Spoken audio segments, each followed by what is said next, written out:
प्यारे बच्चों, आज के वीडियो में मैं विविधा पाठ से घनानंद के जो 2-3 पद आपके पाठ्यक्रम में हैं उन पदों को लेकर आई हूँ। तो चलिए शुरू करते हैं। घनानंद जी का जो पहला सवैया है वो इस प्रकार से है, लिखा हुआ है। अति सुधो स्नेह को मार्ग है, जहाने को सयानप बांक नहीं। तहाँ साँचे चले तजे आपुन पो, झझ के कपटी जे निशाक नहीं। घनानंद प्यारे सुजान सुनो, यहाँ एक से दूसरो आंक नहीं। तुम कौन दो पाटी पढ़े हो कहो, मन ले हो पैदे हो छटाक नहीं। यहाँ पर घनानंद जी प्रेम के मार्ग में सच्चाई है, सीधापन है, सरलता है, इस विषय में बता रहे हैं। वो कहते हैं कि जो प्रेम का मार्ग है, स्नेह को मार्ग है। स्नेह का मार्ग मतलब जो प्रेम का मार्ग है वो कैसा है? अति सूधो। अति सूधो का मतलब अत्यंत सीधा। इसमें कोई टेढ़ापन, कोई ऊंच नीच, कोई उबड़ खाबड़ चीज़ें नहीं है, समतल है, सरल है। जहाँ पर न कुछ सयानप बांक नहीं। जहाँ पर नेक माने थोड़ा सा भी, सयानप माने सयानापन, और बांक माने टेढ़ापन। जहाँ नेक भी चतुराई नहीं चलती और जहाँ नेक भी टेढ़ापन नहीं चलता। अगर आप किसी से प्रेम करते हैं तो सरलता से प्रेम करिए। चतुराई अगर दिखाएंगे तो वो आप प्रेम कर ही नहीं रहे हैं, आप प्रेम के नाम पर धोखा दे रहे हैं। आगे कहा उन्होंने कि तहाँ सांचे चलें इस प्रेम के रास्ते पर। तहाँ मतलब वहाँ, वहाँ मतलब कहाँ? प्रेम के रास्ते पर। कैसे लोग चलते हैं? सांचे चलें, वहाँ सच्चे लोग चलते हैं। और जो सच्चे लोग चलते हैं जे निशांक नहीं। निशांक नहीं, इसको भी हम यही इसी अर्थ में ले लेंगे। निशांक मतलब निशंक, यानी जिन लोगों को कोई शंका नहीं है, कोई संदेह नहीं है, जो सरल हृदय के हैं, जो सच्चे लोग हैं, वही इस प्रेम के रास्ते पर चलते हैं। अच्छा, इस प्रेम के रास्ते पर चलने पर कुछ लोग ऐसे भी हैं कि जो क्या करते हैं, वो कैसे है? तज आपनपो। और वो जो आपनपो मतलब होता है अहंकार, अहंकार या घमंड। यहाँ पर जो लोग प्रेम के रास्ते पर चलते हैं वो तज माने छोड़ देते हैं। क्या छोड़ देते हैं? आपनपो यानी अहंकार। वो अपने अहंकार को छोड़ देते हैं। क्यों छोड़ देते हैं? क्योंकि अगर अहंकार होता है तो व्यक्ति हमेशा यही सोचता है ये कार्य मैंने किया, और आपस में जब प्रेमी और प्रेमिका होंगे और मैंने किया तो इस बात से लड़ाई होती है। यहाँ पर जो भी काम होगा वो मेरा और तेरा नहीं होगा, हमारा कार्य होगा। इसलिए कहा कि जो लोग इस रास्ते पर चलते हैं, प्रेम के रास्ते पर, वो अपने अहंकार को छोड़ देते हैं, अहंकार को छोड़कर चलते हैं। और जो निशांक नहीं, और जो लोग निशंक होते हैं वो लोग इस रास्ते पर चलते हैं। और आगे इस रास्ते पर चलने पर कुछ लोग ऐसे हैं कि जो झिझकते हैं। तो कहा झझके कपटी। झझके कपटी का मतलब क्या है? झझके का मतलब होता है जो झिझकते हैं। कौन लोग इस रास्ते पर चलने पर झिझकते हैं? कपटी। कपटी लोग इस प्रेम के रास्ते पर चलने में झिझकते हैं, क्योंकि उनके अंदर चतुरता है, उनके अंदर अहंकार है, उनके अंदर अपने अपने काम को करने की आदत है। वो लोग इस प्रेम के रास्ते पर नहीं चलते। और जो लोग निशंक होते हैं वो लोग इस प्रेम के रास्ते पर चलते हैं, जिन्हें शंका ही नहीं है, कोई जिन्हें कोई मतलब कोई किसी भी प्रकार की शिकवा शिकायत नहीं है, वो लोग इस प्रेम के रास्ते पर चलते हैं। आगे कहा घनानंद प्यारे सुजान सुनो। घनानंद जो कि कवि का नाम है, घनानंद जी कहते हैं कि हे मेरी प्रियतमा सुजान, आप मेरी बात को सुनिए। क्या सुनिए? कि यहाँ एक ते दूसरों आंक नहीं।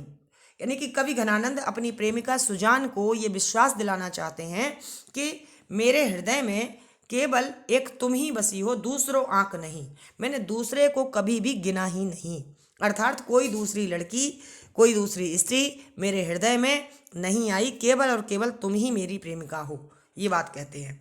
आगे कहते हैं कि तुम कौन दो पार्टी पढ़े हो कहो। अपनी प्रेमिका से पूछते हैं, हे प्रेमिका तुम ये बताओ कि तुम कौन सी पार्टी यानी कौन सा गणित तुमने पढ़ रखा है। कहो, कहो मतलब बताओ, तुमने कौन सा गणित पढ़ रखा है, इस बात को बताओ। क्यों? क्योंकि तुम गणित अगर पढ़ती होती तो तुम्हें लेने देने का व्यवहार अच्छे से आता। तुमने किया क्या? मन ले हो पे, तुमने मेरा मन तो ले लिया, तुमने मेरा हृदय तो ले लिया, पर देह छटाक नहीं। लेकिन तुम अपना मन, अपना हृदय थोड़ा सा भी मुझे देना नहीं चाहती। इसलिए, और दूसरा अगर श्लेष अलंकार के अर्थ में इसको देखेंगे तो कवि कह रहे कि तुम कौन सी पाठी पढ़े हो, तुम कौन सा गणित पढ़ी हो, ये बताओ। कि मन ले हो, मन मतलब 40 शेर, 40 शेर करीब मतलब 37 किलो तो तुम ले लेती हो, और देहो छटाक नहीं, और उस शेर का 16वां भाग, जो 40 शेर है, मन भर है जो, उस मन का 16वां हिस्सा भी तुम नहीं देती, यानी केवल लेना जानती हो, देना नहीं जानती। ये कौन सा तुम्हारा व्यवहार है? जो लोग प्रेम में होते हैं या जो लोग सौदेबाजी करते हैं, जो लोग व्यापार करते हैं, वो भी देना लेना तो बराबर का करते हैं। तुम्हारे अंदर तो देना लेना भी बराबर का नहीं है। कुछ लोग ये भी कह देते हैं कि सुजान जो है श्री कृष्ण के लिए घनानंद जी ने लिखा है, तो सुजान शब्द के भी दो अर्थ हो गए, एक उनकी प्रेमिका और दूसरा कृष्ण। तो कृष्ण से भी वो कहते हैं घनानंद प्यारे सुजान सुनो, हे भगवान कृष्ण मुझे एक बात बताइए कि मैं जो हूँ आपको चाहता हूँ, और यहाँ एक से दूसरों आंक नहीं, आज तक मैंने आपके अलावा किसी और भगवान का सहारा नहीं देखा, जो भी मेरा है वो केवल और केवल आप हो। लेकिन आप मुझे ये बताओ कि हे मेरे प्रभु, तुमने कौन सी पट्टी पढ़ी है, तुमने कौन से अक्षर पढ़े हैं, तुम कौन सी रीति को पढ़े हुए हो कि मन लेहो पे देहो छटाक नहीं। तुमने अपने भक्त का तो सर्वस्व ले लिया, लेकिन अपना उसको कुछ भी नहीं दिया। मैं कैसे मानूं कि मैं आपसे प्रेम करता हूं? तो आप भी मेरे अपने हैं, आप इस बात को बताइए। अब देखिएगा यहाँ पर अनुप्रास अलंकार जो कहाँ कहाँ है, जहाँ एक ही शब्द दो बार, शब्द नहीं अक्षर, एक ही अक्षर अनेक बार आता है, वहाँ पर आपका अनुप्रास अलंकार होता है। सूदो स्नेह में अनुप्रास अलंकार है। और आपका कौन कौन से उसमें है? सुजान सुनो में अनुप्रास अलंकार है। पाटी शब्द के दो अर्थ हैं, गणित और पट्टी। और दूसरा छटाक शब्द के भी दो अर्थ हैं, छटाक माने थोड़ा सा भी नहीं देते, और छटाक माने यानी कि शेर का 16वां भाग। मन शब्द के भी दो अर्थ हैं, एक तो मन माने हृदय, और दूसरा मन का अर्थ क्या है? 40 शेर का वजन यानी तौल। तो इसलिए यहाँ पर आपका कौन सा अलंकार और है? यहाँ पर आपका अलंकार है श्लेष अलंकार, जहाँ शब्द एक अर्थ अनेक, वहाँ श्लेष। आशा है आपको। और ये इसकी जो भाषा है वो कैसी है? ब्रज भाषा है। छंद कौन सा है? छंद आपका यहाँ पर सवैया है। जो घनानंद जी हैं उन्हें अधिकतर कवित्त जो छंद है, कवित्त मनहरण कवित्त, वो बहुत पसंद है। मनहरण कवित्त में ये वर्णिक छंद होता है और इसमें 31 वर्ण होते हैं। अब जो अगले इनके जो हैं वो मनहरण कवित्त है, उसको पढ़ते हैं। दूसरा पद्यांश इस प्रकार से है। डगमग डगर धरन छबही के भार, डगमगी डगमगी डगर धरन छबही के भार।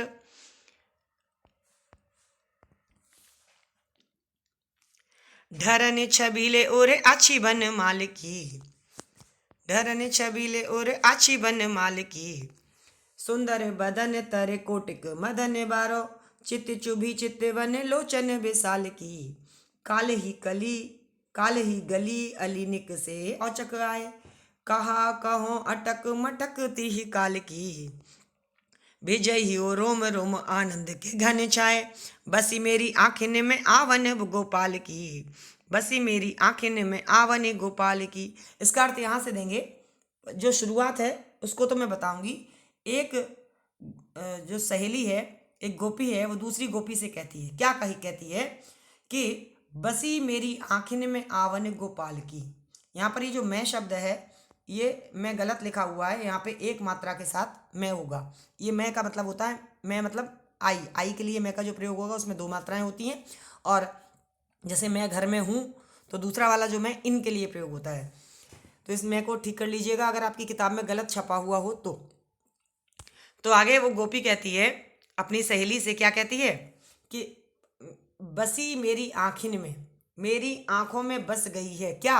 आवनी, आवनी माने आना, गोपाल की का मतलब गोपाल का, गोपाल का आना मेरे आँखों में बस गया है। अच्छा, गोपाल कहाँ से आए थे, कैसे आए थे, इस बात को वो आगे बताती है कि कल मैं कह रहे काल ही गली मतलब कल ही गली से, हाँ अली माने हे सहेली, हे सहेली जो गोपाल हैं वह कल ही गली से निकल रहे थे। और कैसे? औचक आए, अचानक से आ गए थे। मैं तो रास्ते में थी, हो सकता है मैं दही लेके जा रही हूँ, मैं मक्खन लेके जा रही हूँ, और रास्ते में अचानक से मुझे कृष्ण भगवान का निकलना दिखाई दिया, कृष्ण भगवान का आना दिखाई दिया। और जब मैंने उनको आते हुए देखा तो मेरे हृदय में क्या हुआ, चित चुभी चितवन लोचन विशाल की। मेरे हृदय में उनके जो बड़े बड़े नेत्र थे, उन बड़े नेत्रों से उन्होंने जब मुझे देखा, चितवन मतलब उन्होंने जब मेरे ऊपर दृष्टि डाली तो वह मेरे चित्त चुभी, माने मेरे हृदय में चुभ गई। अब इस बात को और वो स्पष्ट करती है। अब इतनी बात आपको समझ में आ गई होगी। उन्होंने सबसे पहले गोपी दूसरी गोपी से कहती है कि बसी मेरी आंखें में आवन गोपाल की। गोपाल जो है, जो कब, काल ही गली, अली माने हे अली, हे सहेली सुनो, कल ही गली में निकसे औचक आए, अचानक से निकल आए। कौन? गोपाल। अचानक से जब निकल आए तो उनका, मेरा उनको देखना और उनके बड़े बड़े नेत्रों से मुझे देखना मेरे हृदय में बस गया। अब इस बात को ऐसे समझते हैं कि देखिएगा यहाँ पे जो पहली लिखा हुआ है, डगमगी डगर, डगर माने रास्ते पर, और कैसे, डगमगाते हुए, डगमगाते हुए रास्ते पर चल रहे थे। धरनी छवि, धरनी माने पृथ्वी पर, क्या कर रहे थे, छब ही के भार, अपने ही छवि, अपनी ही रूप सौंदर्य के भार से वो क्या कर रहे थे, पृथ्वी पर डगमगाते हुए रास्ते पर चल रहे थे। डगमगाते हुए रास्ते पर कौन चल रहा था? भगवान कृष्ण। अच्छा, ये तो उसने स्थिति बता दी। अब यहाँ देखो, डगमगी डगर जो है, डावर्ण की आवृत्ति हुई, अनुप्रास अलंकार है। यहाँ डगमगी डगर में कौन सा अलंकार है? अनुप्रास अलंकार। सही बताया। आगे देखिएगा, आगे वो गोपी अपनी सहेली से क्या कहती है कि ढरनी, ढरनी का मतलब लटकते हुए,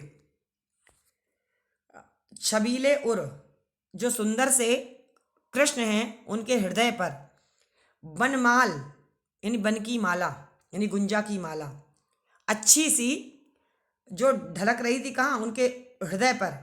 धरनी माने लटक रही थी। भगवान श्री कृष्ण ने बनमाल पहनी हुई थी और वो बनमाल उनके हृदय तक लटकते हुए आ रही थी। वैसे भी बहुत सारे लोग जब माला पहनते हैं या हार पहनते हैं तो उनका वो जो हार होता है वो हृदय तक आता है, इतना लंबा तो होता ही है। तो वही कह रहे, कृष्ण ने बनों की माला पहन रखी थी जो सुंदर हृदय पर उनके शोभायमान थी। किसके हृदय पर शोभायमान थी? कृष्ण के हृदय पर। आगे कहती है वो गोपी कि सुंदर बदन तर कोटिक मदन बारो, उनके भगवान कृष्ण के उस सुंदर बदन पर, सुंदर मुख पर, तर माने मुख के ऊपर, उस सुंदर मुख के ऊपर, कोटक माने करोड़ों, मदन मतलब कामदेव, बारो माने न्यौछावर कर दो। यानी कभी कोई इतना सुंदर लगता है कि उसके आगे लोग अपना सब कुछ न्यौछावर कर देते हैं। तो कहते कामदेव प्रेम के देवता हैं जो सबसे सुंदर माने जाते हैं, लेकिन वह गोपी कहती है कि कृष्ण के आगे कामदेव भी टिकने वाले नहीं थे। करोड़ों कामदेव उस कृष्ण के रूप सौंदर्य पर न्यौछावर कर दिए जाएं तो बड़ी बात नहीं है। आगे कहती है, चित चुभी चितवन लोचन विशाल की, और मेरे चित्त में, मेरे हृदय में चुभ गई है। क्या चुभ गई है? लोचन विशाल की, बड़े बड़े नेत्रों वाले कृष्ण की चितवन, जो उन्होंने मेरी ओर देखा, वो देखना मेरे हृदय में चुभ गया है। मतलब मैं अभी भी याद कर रही हूँ कृष्ण ने मुझे किस तरीके से देखा था। और आगे फिर वही बताता थी, काल ही गली अली निक से औचका है। ये बात ज़्यादा दिन की नहीं है, बहुत पुरानी नहीं है, कल ही, ऐसा कल ही हुआ है ना, एक दिन पहले की बात है कि भगवान श्री कृष्ण अचानक से गली से निकल के आए। और क्या हुआ आगे?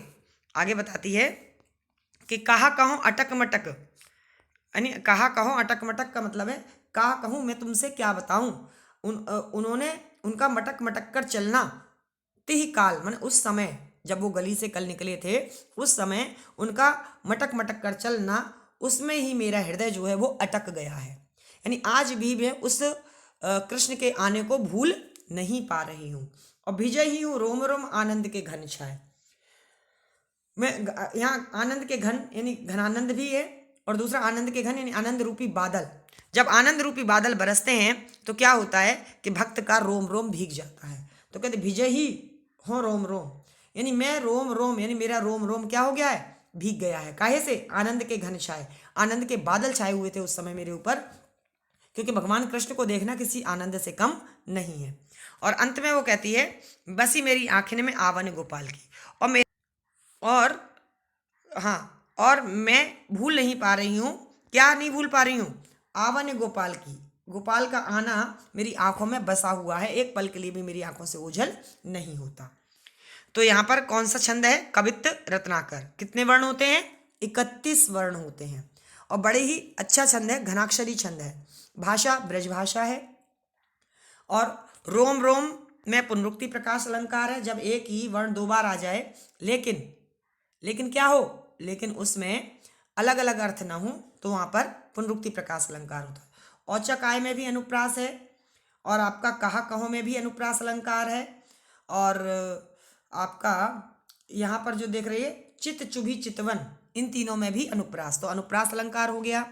और आनंद के घनश्याम, यहाँ दो दो अर्थ हमेशा ही आते हैं, तो यहाँ पर भी आपका कौन सा श्लेष अलंकार हो जाता है कि आनंद रूपी बादल की कभी वो बात करती है और कभी आनंद के घन, यानी घनानंद जी इस बात को कहते हैं कि मेरा अंग अंग जो है वो भीग गया है भगवान कृष्ण के रूप सौंदर्य को देखकर। और जो अटक मटक है, अटक मटक में ध्वनि साम्य है, ध्वनि साम्य का मतलब ध्वनि की समानता। आगे हम पढ़ते हैं अगला पद। इस पद में आपका सवैया है। क्या है? सवैया। सवैया को देख लेते हैं।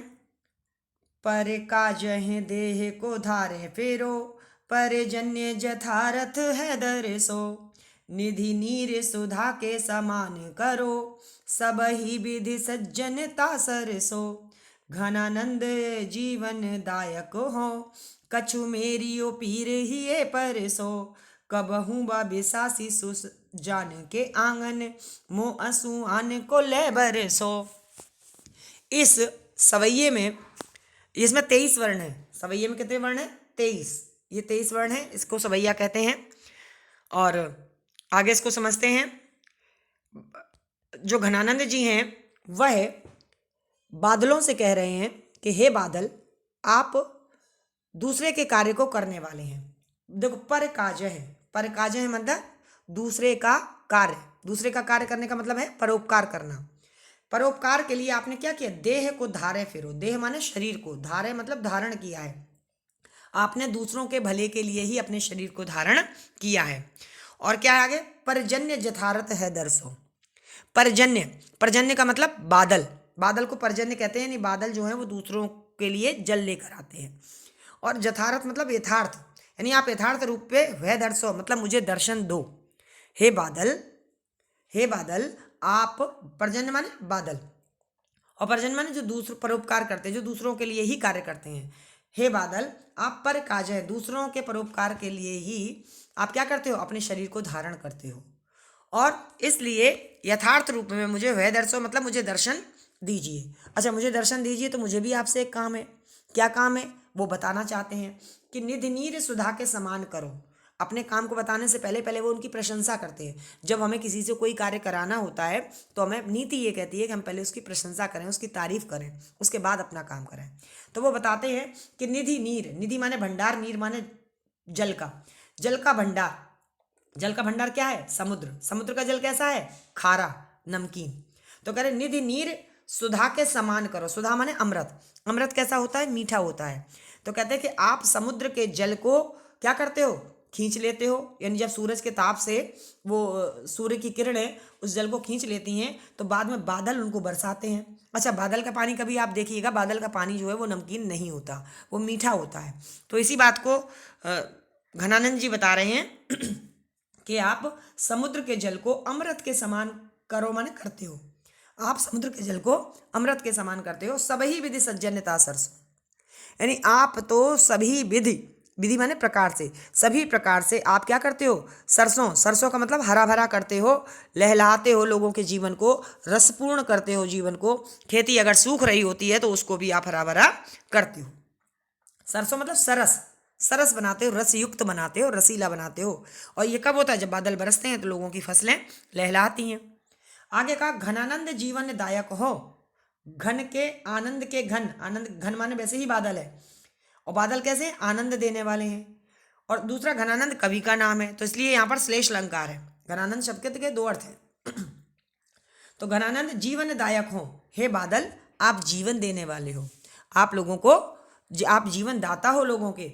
और कछु मोरियो पी रही है परसो। अब उन्होंने 2-3 बार तारीफ कर दी, किसकी? बादलों की। क्या क्या कहा कि आपने प्रकाश के कारण शरीर धारण किया है। आप पर्जन्य, पर्जन्य का मतलब हे बादल, आप दूसरों के लिए शरीर धारण करते हो, तो पर्जन्य हे बादल मुझे यथार्थ है दर्शो, मुझे भी उस वास्तविक रूप के दर्शन कराइए, मुझे भी दिखिए। और क्यों? क्योंकि आप दूसरी उन्होंने तारीफ क्या की कि आप नीर निधि, नीर निधि कहते कैसे कहते हैं समुद्र को, तो आप समुद्र के जल को सुधा के समान करते हो। और सबही विधि सज्जनता सरसों, आप सभी प्रकार से सज्जनता दिखाते हो, भलाई दिखाते हो, लोगों का परोपकार करते हो, बहुत अच्छे हो। अच्छा, अब घनानंद जीवन दायक हो। फिर कहते हैं कि हे बादल रूपी आनंद देने वाले बादल, आनंद को देने वाले बादल, आप क्या करते हो? आप लोगों के जीवन दाता हो। कछु मेरी पीर हिये परसो, कुछ मेरी भी पीर माने पीड़ा को, ये माने हृदय में, परसो मतलब समझो, देखो, कुछ मेरी भी बातों को अपने हृदय में विचारो कि मैं भी बड़ा दुखी हूँ, मेरे हृदय में भी बड़ा दुख है। अच्छा, बहुत सारा दुख है। क्या इनको दुख है? कि इनकी जो सुजान थी, सुजान कौन थी? इनकी प्रेमिका। सुजान ने क्या किया था? इनको प्रेम में धोखा दिया था। तो विशासी माने होता है विश्वासघाती, है ना। उस विश्वासघाती सुजान के आंगन माने आंगन में, कबहू वा, कभी तो ऐसा करो, आप क्या करो कि मोह असुआन को, मेरे आंसुओं को ले जा करके ले बरसो। कहाँ पे बरसना है? आंगन में। किसके आंगन में? सुजान के आंगन में। तो आगे घनानंद जी कहते हैं कि कभी आप सबकी पीड़ा को दूर करते हो, तो हे बादल, मेरी भी एक पीड़ा है, उसको भी दूर करने का प्रयास करो। और मेरी पीड़ा क्या है? मेरी पीड़ा ये है कि वो जो विश्वासघाती मेरी प्रेमिका है ना सुजान, उस सुजान के पास आप क्या करो? मेरे असुआन को, मेरे आंसुओं को ले जा करके उस सुजान के आंगन में क्या करो? बरसो, कभी बरस जाओ। कबहू वा, कभी कभी आप ऐसा करो, इतना सारा पानी ले जाते हो समुद्र का और लोगों को मीठा करके देते हो अमृत के समान, तो आप भी मेरी इस पीड़ा को, मेरे इस दुख को मेरी प्रेमिका के पास पहुंचाने का प्रयास करो। हो सकता है कि आप जब मेरे आंसुओं को लेकर जाओगे, तो शायद वो प्रेमिका अगर मुझसे थोड़ा सा भी प्रेम करती होगी, तो वो पुनः मेरे आंसुओं को देख करके समझ लेगी कि ये बादल नहीं बरस रहे हैं, ये तो घनानंद कवि हैं जो रो रहे हैं प्रेम में। तो आशा है आपको ये समझ में आया होगा। अब ये क्या था? सवैया भाषा कैसी है? ब्रजभाषा, सही जवाब। और अनुप्रास अलंकार कहाँ कहाँ पे है? थोड़ा सा ये बता दीजिएगा। इसमें जहाँ पर एक वर्ण बार बार आता है वहाँ पर अनुप्रास होता है, तो कहीं दिख रहा है आपको अनुप्रास अलंकार? सुधा के समान, सा वर्ण की आवृत्ति बीच में का आ गया है ना। और यहाँ पर क्या है? और यहाँ पर बता रहे हैं कि जो घनानंद कवि हैं, और हाँ, और यहाँ पे वो घनानंद शब्द में अपने आपको हमेशा बताया कि श्लेष अलंकार होगा। आनंद के घन यानी आनंद देने वाले बादल, और दूसरा घनानंद कवि का नाम है, इसलिए यहाँ पर श्लेष अलंकार है। और भाषा ब्रज है, ये आपको पता ही है। और वाह और विशासी में कौन सा अलंकार है? अनुप्रास अलंकार है। तो आशा है आपको ये समझ में आ गया होगा। चलिए मिलेंगे अगले वीडियो में।